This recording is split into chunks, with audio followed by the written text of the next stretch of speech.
Assalamualaikum warahmatullahi wabarakatuh. Perkenalkan, nama saya Sabrina Putri. Saya akan mempresentasikan mengenai seminar proposal yang telah saya bikin dengan judul yaitu investasi saham di tengah pandemi COVID-19 pada PT Bursa Efek Indonesia tahun 2020 sampai tahun 2022. Baiklah, sebelum kita membahas mengenai investasi saham pada Bursa Efek Indonesia di tengah pandemi COVID-19, kita harus mengetahui dulu pandemi COVID-19 ini kapan pertama kali ditemukan. Pandemi COVID-19 ini pertama kali ditemukan di Wuhan, Cina pada akhir 2019 dan pertama kali muncul di Indonesia pada awal Maret 2020 yang ditemukan pada salah satu warga Depok. Berdasarkan data laporan yang terjadi pada tahun 2020, sekitar 1.115 orang dan 102 diantaranya meninggal dunia. Hal tersebut dilaporkan pada bulan April 2020, di mana berdasarkan data yang telah ditemukan bahwa pandemi COVID-19 ini cepat menyebar, khususnya di Indonesia. Dengan adanya pandemi COVID-19 ini menyebabkan perekonomian Indonesia jadi terganggu. Seperti yang kita ketahui, semenjak adanya pandemi COVID-19 ini, banyak masyarakat yang harus kehilangan pekerjaannya, dan banyak juga perusahaan yang bangkrut akibat tidak adanya pergerakan dalam usahanya. Hal ini menyebabkan kurangnya tingkat investasi saham pada Bursa Efek Indonesia yang diakibatkan oleh pandemi COVID-19. Akibat adanya pandemi COVID-19 ini, masyarakat disuruh oleh pemerintah untuk melakukan physical distancing, mencuci tangan dan menggunakan masker. Ini merupakan satu kebiasaan baru semenjak adanya COVID-19 ini. Dari tahun 2020 sampai tahun 2022 ini belum ditemukan obat untuk mengobati COVID-19 ini. Tetapi sudah ditemukan vaksin yang bisa digunakan oleh masyarakat dan telah diuji coba sebelumnya. Pandemi COVID-19 ini berpengaruh terhadap harga saham yang ada di Bursa Efek Indonesia atau Indonesian Stock Exchange atau IDX. Jadi Bursa Efek Indonesia ini memiliki website yang bernama idx.co.id, di mana di sana kita bisa melihat pergerakan harga saham. Saham yang ada di Bursa Efek Indonesia ini,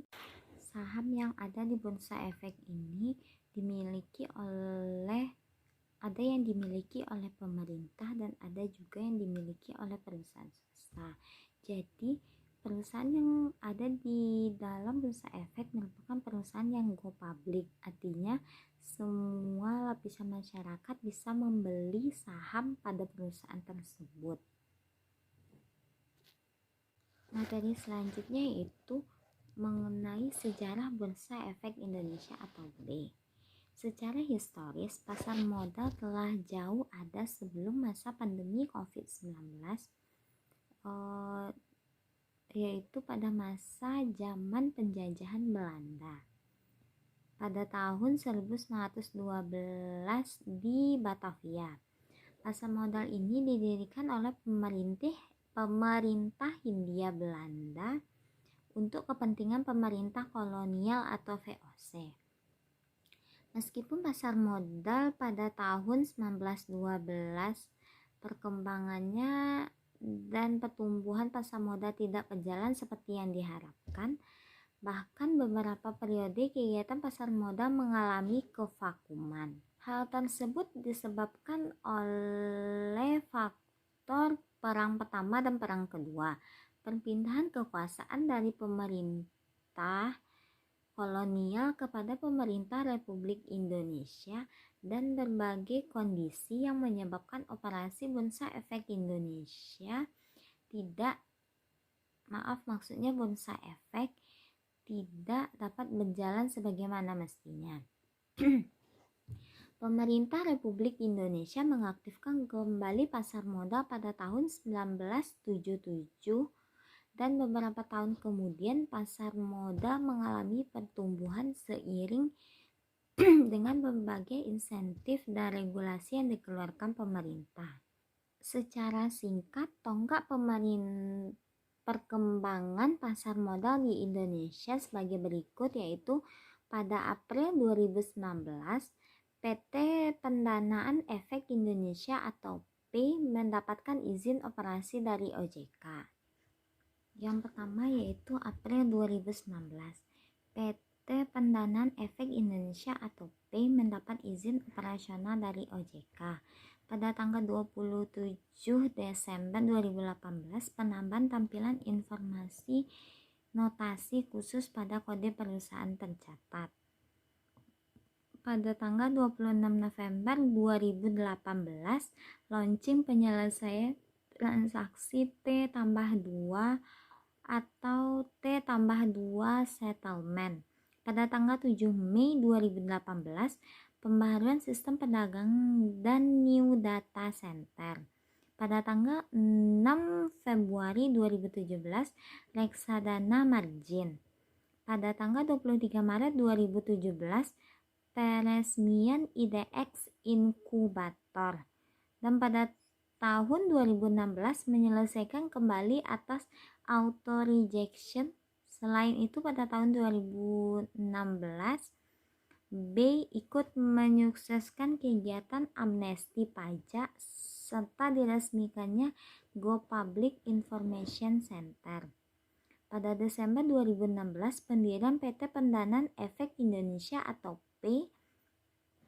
Pada tanggal 18 April 2016 peluncuran IDX Channel. Pada tanggal 2 Mei 2016 penyesuaian kembali tick size. Pada tahun 2015 tahun diresmikannya LQ45 Index Feature.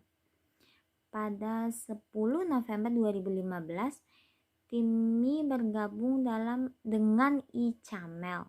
Pada tanggal 12 November 2015 launching kampanye Yuk Nabung Saham. Pada tanggal 6 Januari 2014 penyesuaian kembali lot size entry price. Pada tanggal 2 Januari 2013 pembaharuan jam perdagangan. Pada tahun 2012 peluncuran prinsip syariah dan mekanisme perdagangan syariah.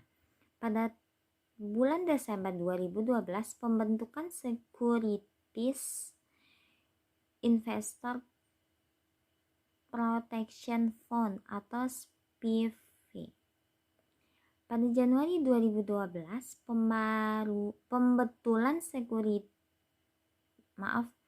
pada Januari 2012 pembentukan Otoritas Jasa Keuangan.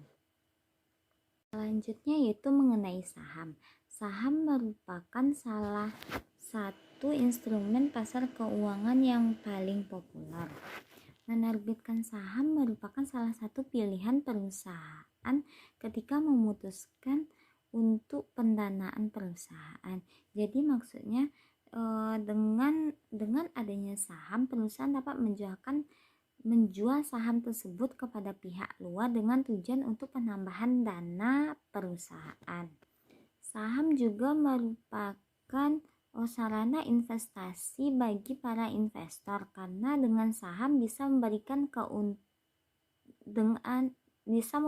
keuntungan yang lebih tinggi dan keuntungannya lebih menarik.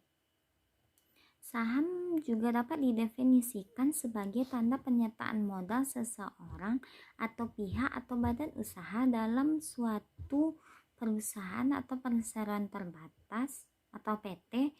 Dengan penyertaan modal tersebut, maka pihak tersebut memiliki klaim atas pendapatan perusahaan, klaim atas aset perusahaan, dan berhak dalam rapat umum pemegang saham atau RUPS. Selanjutnya itu keuntungan yang diperoleh oleh investor dalam membeli saham. Yang pertama yaitu dividen. Dividen merupakan pembagian keuntungan yang diberikan perusahaan berasal dari keuntungan yang dihasilkan oleh perusahaan. Jadi dividen diberikan setelah mendapatkan persetujuan dari pemegang saham dalam rapat umum pemegang saham. Jika seorang pemodal ingin mendapatkan kepemilikan saham tersebut, jika seseorang ingin mendapatkan dividen atas perusahaan, maka pemodal harus memegang saham tersebut dalam kurun waktu yang relatif lama, sehingga kepemilikan saham tersebut berada dalam periode di mana diakui sebagai pemegang saham yang berhak mendapatkan dividen. Dividen yang dibagikan kepada investor dibagi menjadi dua. Yang pertama yaitu dividen tunai, maksudnya diberikan uang secara tunai kepada para investor. Yang kedua yaitu dividen saham, maksudnya diberikan sejumlah saham kepada investor tersebut. Keuntungan yang kedua yaitu capital gain, merupakan selisih antara harga beli dengan harga jual, di mana sebagai contoh, apabila membeli suatu perusahaan A dengan harga Rp800, sedangkan setelah beberapa jam kemudian harga perusahaan A tersebut naik menjadi 1.000, maka selisih tersebut disebut dengan capital gain. Selanjutnya yaitu mengenai risiko saham.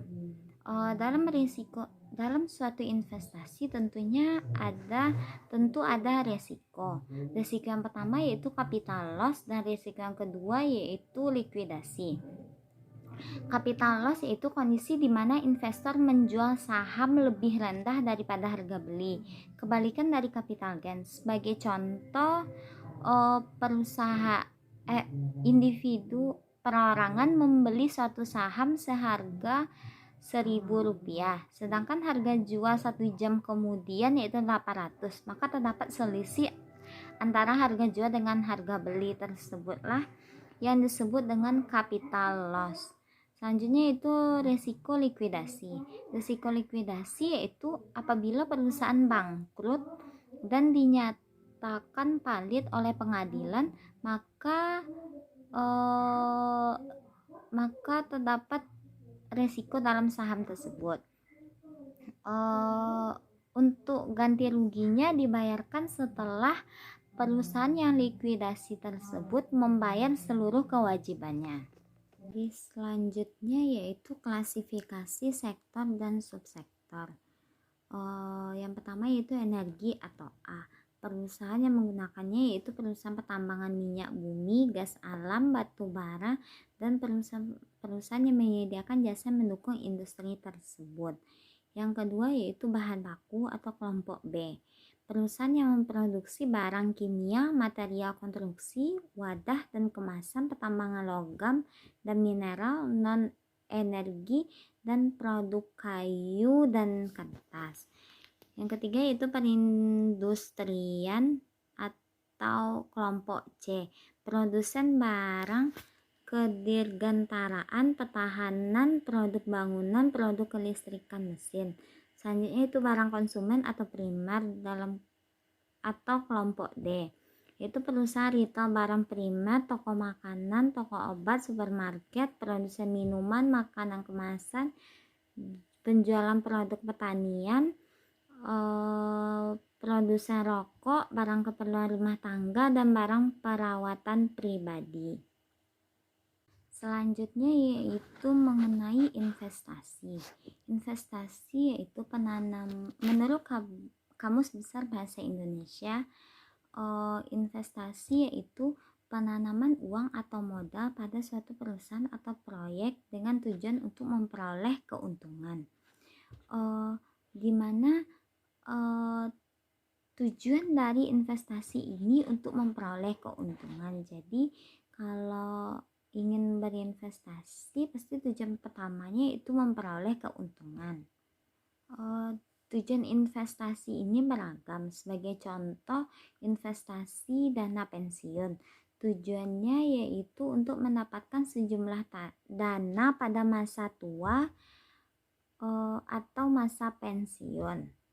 Jika investasi dilakukan oleh individu, maka tujuannya itu mengakumulasi dana untuk membeli rumah atau untuk kebutuhan pribadi orang tersebut. Investasi yang dilakukan oleh orang asing dengan tujuan untuk membantu mensejahterakan negara tersebut. Bagi suatu negara yang berkembang, investasi asing akan bermanfaat untuk perluasan lapangan pekerjaan, pembangunan sarana dan prasarana, pengembangan teknologi, serta mendukung berkembangnya industri. Selanjutnya membahas mengenai penelitian terdahulu. Penelitian terdahulu yang pertama yaitu menurut Dedi Junaidi pada tahun 2020 yang berjudul yaitu dampak pandemi COVID-19 terhadap harga saham di Indonesia, studi kasus indeks saham komposit atau indeks saham harga gabungan. Metode yang digunakan yaitu metode studi kasus dengan pendekatan analisis kuantitatif menggunakan regresi ganda dummy variabel. Objek dari penelitian yaitu jumlah kasus COVID-19 di Indonesia pada negara Cina dan Spanyol. Kemudian indeks saham pada London, Hang Seng atau Hong Kong, dan Nasdaq atau New York. Serta perbedaan kebijakan social distancing di Indonesia seperti Satgas, WFH, dan PSBB. Selanjutnya itu hasil dari penelitiannya yaitu pergerakan indeks harga saham gabungan dipengaruhi oleh kondisi internal dan eksternal. Secara internal, kondisi pandemi COVID-19 dan kebijakan social distancing mempengaruhi harga pasar modal di Indonesia.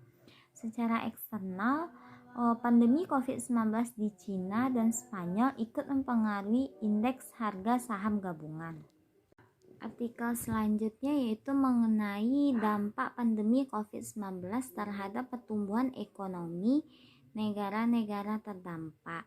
Menurut Dedi Junaidi dan Faisal Salistia pada tahun 2020, metode yang digunakan yaitu metode kuantitatif dengan sampel jenuh 135 negara dan pendekatan analisis regresi dengan dummy variabel. Objek dari penelitiannya yaitu negara-negara yang terdampak COVID-19. Hasil dari penelitiannya yaitu menunjukkan variabel khusus pandemi, waktu paparan, jumlah penduduk, perbedaan wawasan, dan perbedaan status negara mempengaruhi pertumbuhan ekonomi negara terdampak. Artikel selanjutnya yaitu mengenai dampak COVID-19 terhadap harga saham gabungan yang terdaftar di Bursa Efek Indonesia menurut Meli Meilani dan kawan-kawan pada tahun 2021. Metode yang digunakan yaitu metode analisis data digunakan adalah Wilcoxon Signet Rank Test. Objek dari penelitian yaitu 30 perusahaan. Hasil dari penelitian yaitu hasil pengujian hipotesis menggunakan Wilcoxon Signet Rank Test menunjukkan bahwa rata-rata indeks harga saham gabungan sebelum dan sesudah pandemi COVID-19 menunjukkan nilai signifikasi asimptotik sebesar 0,005 dan nilai ini kecil dari 0,05 yang berarti H0 ditolak dan H1 diterima. Artinya terdapat perbedaan sebelum dan sesudah pengumuman pandemi COVID-19 terhadap indeks harga saham gabungan pada indeks IDX 30. Artikel selanjutnya yaitu mengenai analisis harga saham terhadap efisiensi pasar modal di masa pandemi COVID-19 periode 2019 sampai 2020 oleh Dwi Urip Wardono dan kawan-kawan pada tahun 2022. Metode yang digunakan yaitu metode kuantitatif. Objek dari penelitian yaitu harga saham di tengah pandemi COVID-19. Hasil dari penelitiannya yaitu menunjukkan bahwa terdapat pengaruh harga saham terhadap efisiensi saham pada pasar modal di tengah pandemi COVID-19, yaitu adanya perbedaan harga saham pada perusahaan sektor industri barang konsumsi sebelum dan sesudah kasus pertama COVID-19 di Indonesia diumumkan. Sedangkan dari sisi sektor industri barang konsumsi, tidak semua perusahaan di sektor industri barang konsumsi yang terdaftar di Bursa Efek Indonesia memiliki perbedaan atau perubahan harga saham pada perusahaan di industri barang konsumsi setelah pandemi COVID-19. Kemudian selanjutnya yaitu mengenai investasi saham di masa pandemi oleh Diana Tambunan pada tahun 2020. Metode yang digunakan yaitu metode kuantitatif. Objek dari penelitian yaitu 20 saham-saham tertinggi berdasarkan volume penjualan dan nilai transaksi di Bursa Saham Indonesia periode bulan Maret 2020 sampai Juni 2020. Hasil dari penelitiannya itu menunjukkan bahwa variabel risiko, return, dan perekonomian tidak berpengaruh dalam menentukan keputusan investasi saham saat COVID-19. Hasil penelitian menunjukkan bahwa di masa pandemi COVID-19, para investor tetap dapat memperoleh keuntungan dalam berinvestasi saham apabila setiap keputusan yang dilakukan investor tersebut didukung oleh perhitungan yang matang. Investor harus cermat dalam memilih sektor apa saja yang akan dituju, dan investor juga perlu melakukan analisis fundamental agar tidak salah dalam menempatkan dana dan melakukan investasi saham untuk mengurangi risiko kerugian yang terlalu besar dalam berinvestasi. Itu pengembangan hipotesis. Berdasarkan teori dan penelitian terdahulu yang telah dilakukan mengenai dampak pandemi COVID-19 terhadap harga saham pada PT Bursa Efek Indonesia atau B, dapat ditarik hipotesis yaitu yang pertama yaitu pandemi COVID-19 sangat mengganggu perekonomian Indonesia khususnya pada harga saham, di mana banyak perusahaan bangkrut dan perusahaannya tidak bisa berjalan sebagaimana mestinya karena kurangnya minat beli masyarakat terhadap saham akibat tidak stabilnya kondisi ekonomi. Seiring berjalannya waktu, kondisi ekonomi Indonesia di masa pandemi COVID-19 sudah mulai membaik. Objek yang akan diteliti pada penelitian kali ini adalah 300 perusahaan yang sudah terdaftar di Bursa Efek Indonesia mulai dari tahun 2020 sampai 2022. Mungkin sekian presentasi saya pada hari ini mengenai seminar proposal. Atas perhatiannya saya ucapkan terima kasih. Assalamualaikum warahmatullahi wabarakatuh.